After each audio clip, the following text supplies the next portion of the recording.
അതായത് ഇത് ജാനുവരി 7, 2025.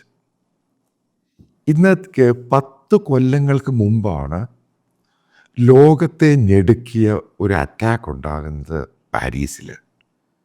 അതായത് 2015 ജാനുവരി 7 ഫ്രഞ്ചുകാരുടെ ഇടയ്ക്ക് ഏറ്റവും ഫേമസ് ആയിട്ടുള്ള കാർട്ടൂൺ വീക്കിലി ഉണ്ടായിരുന്നു.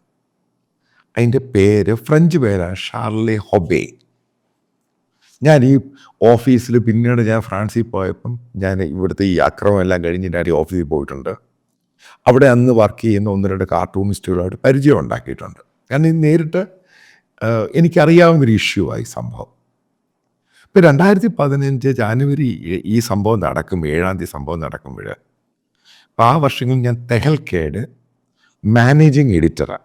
അതായത് തരുൺ തേജ്പാലൊക്കെ പോയ ശേഷം പിന്നീട് 2014 ഞാൻ തെഹൽക്കയുടെ എഡിറ്ററായിട്ട്, ഇതേ തെഹൽക്കയിൽ ഞാൻ 2000 മുതൽ അവിടെ റിപ്പോർട്ടറായിരുന്നു. പിന്നീട് ഞാൻ പോയിട്ട് ഇന്ത്യ ടുഡേയിലും മറ്റുള്ളിടത്തൊക്കെ വർക്ക് ചെയ്യാൻ പോയി. പിന്നീട് തരുണിനെ മാറ്റിക്കഴിഞ്ഞപ്പോൾ അതിൻ്റെ മാനേജ്മെൻറ്റ്, ആൽക്കമിസ്റ്റ് മാനേജ്മെൻറ്റ് എന്നെയാണ് അതിൻ്റെ എഡിറ്ററായിട്ട് വിളിക്കുന്നത്. വീണ്ടും തെഹൽക്ക പഴയ പോലെ കൊണ്ടുവരാൻ വേണ്ടി. അങ്ങനെയാണ് ഞാൻ അവിടെ വീണ്ടും ജോയിൻ ചെയ്തത്. അപ്പോൾ ഈ ഇൻസിഡൻറ്റ് കഴിയുമ്പോൾ അപ്പം തെഹൽക്കയ്ക്ക് ഇംഗ്ലീഷ് വീക്കിലി ഉണ്ട്, മാഗസിനുണ്ട്, അതേപോലെ തന്നെ ഹിന്ദിയുണ്ട്. അപ്പോൾ ഈ ഇംഗ്ലീഷിൻ്റെ 40% സ്റ്റോറി എടുത്തിട്ട് ഹിന്ദിയിലാക്കി, ബാക്കി 60% ഹിന്ദി സ്റ്റോറീസാണ് അവരുടെ രീതിയിൽ. പിന്നെ രണ്ടിൻ്റെയും ഹെഡ് ഞാനാണ്, അതായത് എഡിറ്റർ ഞാനാണ്. അപ്പോൾ ആ സമയത്ത്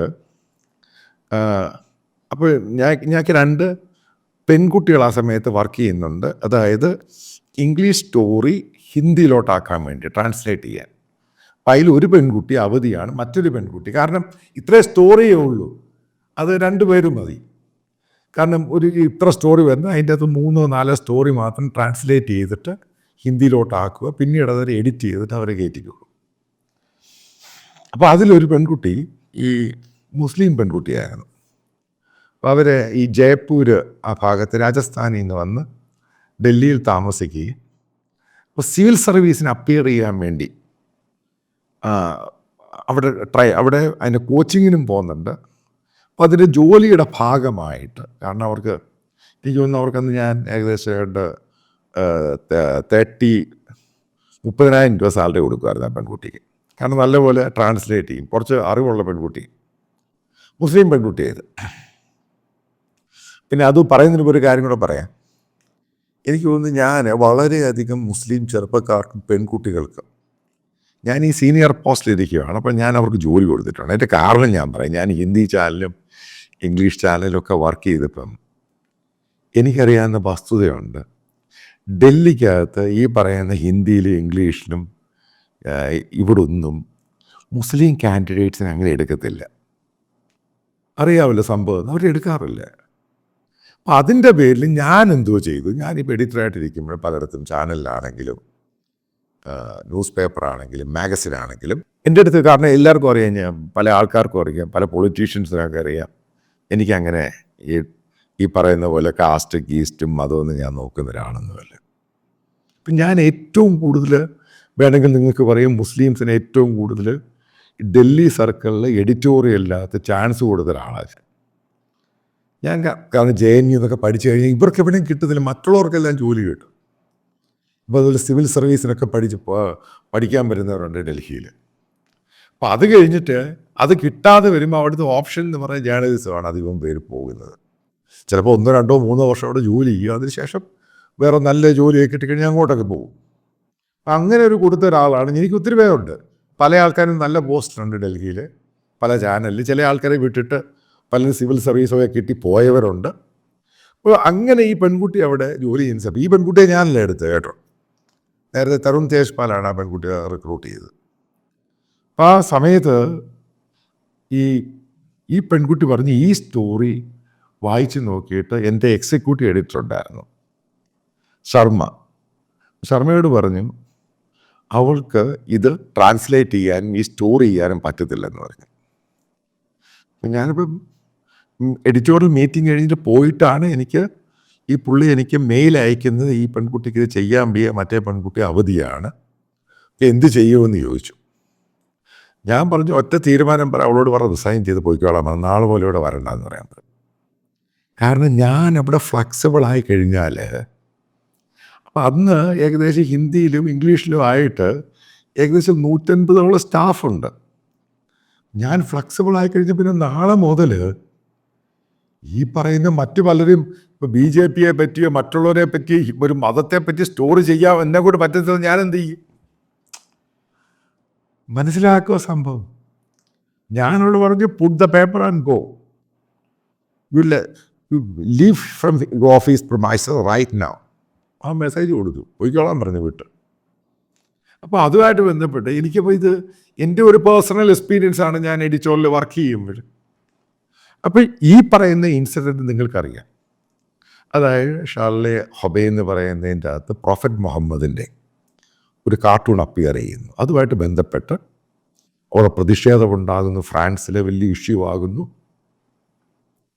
അതിനുശേഷം ഈ അൽ ഖൈദയുടെ ആൾക്കാർ ഈ ഓഫീസിൽ കയറിയിട്ട് 12 പേരെ വെടിവെച്ച് പോകുന്നു. എഡിറ്റോറിയൽ സ്റ്റാഫാണ്, പിന്നെ ഒരു പോലീസുകാരനുണ്ട്. ഇത് ഷോക്കിംഗ് ആയി യൂറോപ്പിലും ലോകം മുഴുവനും. എന്തുവാണ്? പ്രോഫറ്റ് മുഹമ്മദിനെ മതനിന്ദ ചെയ്തു. ഇതാണ് സംഭവം. ഫ്രാൻസിൻ്റെ വെടി തീർന്നു പോയി. ഫ്രാൻസ് അങ്ങനെ ഒരു രാജ്യമാണ്. പിന്നെ അവരെന്ത് ചെയ്യും? അതായത് ഇന്ന് നടക്കുന്ന അവിടെ സെറമണിയിൽ ഫ്രാൻസിൻ്റെ പ്രസിഡൻറ്റും പഴയ പ്രസിഡൻറ്റും ഒക്കെ വന്ന് അവിടെ മെമ്മോറിയലിൽ വന്നിട്ടുണ്ട്. അതുകൊണ്ട് വലിയ സംഭവമല്ലാതെ ഫ്രാൻസിൻ്റെ ചരിത്രം മാറ്റിമറിച്ച സംഭവമാണ് ഷാർലെ ഹൊബെ എന്ന് പറയുന്ന. കാരണം ഫ്രീഡം ഓഫ് സ്പീച്ച് ആണെങ്കിലല്ല. പിന്നീട് ഫ്രാൻസിലുണ്ടായ ചരിത്രം നിങ്ങൾക്കറിയോ? സംഭവം ലോകത്തുണ്ടായ മാറ്റം. അതായത് പിന്നീട് ലോക media, global media, French media, ഇവരെല്ലാം ഇസ്ലാമിനെ വെട്ടി തീർത്ത് അറ്റാക്ക് ചെയ്തു. അല്ലെങ്കിൽ അതിന് മുമ്പൊക്കെ ഈ പറയുന്ന പോലെ ഈ പറയുന്ന പ്രോഫറ്റ് മുഹമ്മദ് ആണെങ്കിലും അവരുടെ പല പ്രഭാഷകരാണെങ്കിലും ക്ലർജീസ് ആണെങ്കിലും ഇതേപോലെ ആൾക്കാർ കയറി അറ്റാക്ക് ചെയ്യത്തില്ല. ഒരു റെസ്ട്രിക്ഷൻസ് വെച്ചിട്ടുണ്ട്, ഒരു ലെവലിൽ കൂടുതൽ. നിങ്ങൾ ഈ കാണുന്ന സോഷ്യൽ മീഡിയ അലക്കുകളൊക്കെ തുടങ്ങിയത് 2015 ശേഷമാണ്. വെട്ടി തീർത്ത് കൊടുത്തു. അല്ലാതെ നിങ്ങൾ കാണുന്നില്ല സോഷ്യൽ മീഡിയ ഇവന്മാരെ പിടിച്ച് അലക്കുന്നത്, ഈ സുഡാപ്പികൾ. അതിനുശേഷം തുടങ്ങിയതാണ്. അതായത് 2015 ജാനുവരി 7 ശേഷം. പിന്നീടാണ് ഫ്രാൻസ് ആക്ഷൻ എടുത്തത്. അതായത് ഫ്രഞ്ച് ആക്ഷൻ എന്ന് പറഞ്ഞ് പിന്നെന്തുവാ ഉണ്ടായത്? പിന്നെ സാമുവൽ പാറ്റി, ആ അധ്യാപകൻ, ആ ഇതേ ടോപ്പിക്ക് ക്ലാസ്സിൽ പഠിപ്പിക്കാൻ നേരത്തെ ഒരു കുട്ടി, ഒരു ചെച്ചൻ മത തീവ്രവാദി കൂട്ടി ചെയ്ത പരിപാടി. പിന്നീടാണ് ഫ്രാൻസ് ഈ മദ്രസ മുഴുവനും പൂട്ടി. ഫ്രാൻസിൽ ഇസ്ലാമിക മദ്രസ ഇല്ല, നിങ്ങൾക്കറിയോ? പിന്നീടെന്ന് ഫ്രാൻസ് ചെയ്തത് ഈ പറയുന്ന ചാക്കുവിട്ട് പുറത്ത് വരരുത്, അകത്ത്, വീടിനകത്ത്. അതായത് പുറത്തിറങ്ങാൻ നേരത്ത് ചാക്ക് ഉപയോഗിക്കാൻ പറ്റത്തില്ല. കട്ട് ആൻഡ് റൈറ്റ് ആണ്, ഭയങ്കര ശിക്ഷയാണ് സംഭവം. ഇറങ്ങാൻ പറ്റത്തില്ല. അതായത് മുഖം മൂടുന്നൊരൊറ്റ പരിപാടി പറ്റത്തില്ല. ഇസ്ലാമിക് ക്ലർജീസിനെ മുഴുവനും അവിടെ ഉണ്ടായിരുന്ന ഇല്ലീഗൽ ഇമിഗ്രൻസുമായിട്ട് വന്നവരെ മുഴുവനും പറഞ്ഞയച്ചു. ഈ സൗദി അറേബ്യയോടും മറ്റുള്ള ഇസ്ലാമിക രാജ്യങ്ങളോടൊക്കെ സംസാരിച്ചിട്ട് വരെ മുഴുവനും കയറ്റി അങ്ങ് വിട്ടു. എന്നിട്ടെന്തോട്ടായി? അവിടെ പള്ളികളിൽ സൗണ്ട് കുറച്ച് അതിനകത്ത് ഒരു കാരണവശാലും സെർമൺ എന്ന് പറയുന്നത് തീവ്രവാദം ഉണ്ടാകാൻ പറ്റത്തില്ല. നേരത്തെ സംഭവം പറഞ്ഞിരിക്കണം. അതേപോലെ തന്നെ അവരുടെ ഇല്ലീഗലായിട്ട് നടക്കുന്ന മദ്രസ മുഴുവനും അടപ്പിച്ചു. അവന്മാരെ മുഴുവനും ചവിട്ടിയിട്ട് ദൂരെ കളഞ്ഞു. മനസ്സിലാക്കുക. ഇതാണ് പിന്നെ ഫ്രാൻസ് ചെയ്തത്. അതിശക്തമായ ആക്ഷൻ എടുത്ത് ഫ്രാൻസ്. പിന്നീട് അവിടെ അറ്റാക്ക് ഉണ്ടായി, പക്ഷെ അവരത് വിട്ടുകൊടുക്കുന്നില്ല. ഒരു കാരണവശാലും ഫ്രഞ്ച് ഗവൺമെൻറ്റും ജനങ്ങളും തീരുമാനിച്ചു, ഫ്രഞ്ച് കൾച്ചറും ഈ പറയുന്ന ഫ്രീഡം ഓഫ് സ്പീച്ചും ഒരു കാരണവശാലും ഒരു മതത്തിന് വേണ്ടി നശിപ്പിക്കാൻ ഞങ്ങൾ തയ്യാറല്ല. പിന്നീടാണ് നിങ്ങൾ കാണുക, പിന്നീടാണ് ഫ്രാൻസിലെ ഈ ഫ്രഞ്ചുകാർ ബേസിക്കലി നിരീശ്വരവാദികളാണ്. എനിക്ക് ഒത്തിരി ഫ്രഞ്ച് ഫ്രണ്ട്സ് ഉണ്ട്, ജേർണലിസ്റ്റും അവരും ഇവരുമൊക്കെ ഉണ്ട്. ഇവരങ്ങനെ വിശ്വസിക്കുന്ന കൂട്ടരൊന്നുമല്ല. വലിയ ഇൻ്റലക്ച്വൽസും റൈറ്റേഴ്സും തിയേറ്ററും ഡ്രാമയൊക്കെ ചെയ്ത് പോരുന്നവരാണ്. അവരിലിപ്പം മാറ്റം ഉണ്ടായത് കണ്ടോ? നോട്ടർഡാം ആ പള്ളിയുടെ ഇനാഗുറേഷനായിട്ട്, കാരണം 2017 കത്തിപ്പോയി. പെട്ടെന്ന് ഈ പള്ളി, കാത്തലിക് പള്ളി തിരിച്ചു പണിയുന്നു. അതിനകത്ത് അന്ന് ബിഷപ്പ് എടുത്ത സംഭവം, പള്ളികളിൽ ആൾ കൂടാൻ തുടങ്ങി, കാരണം ഇസ്ലാമിക ഭീകരതയ്ക്കെതിരെ.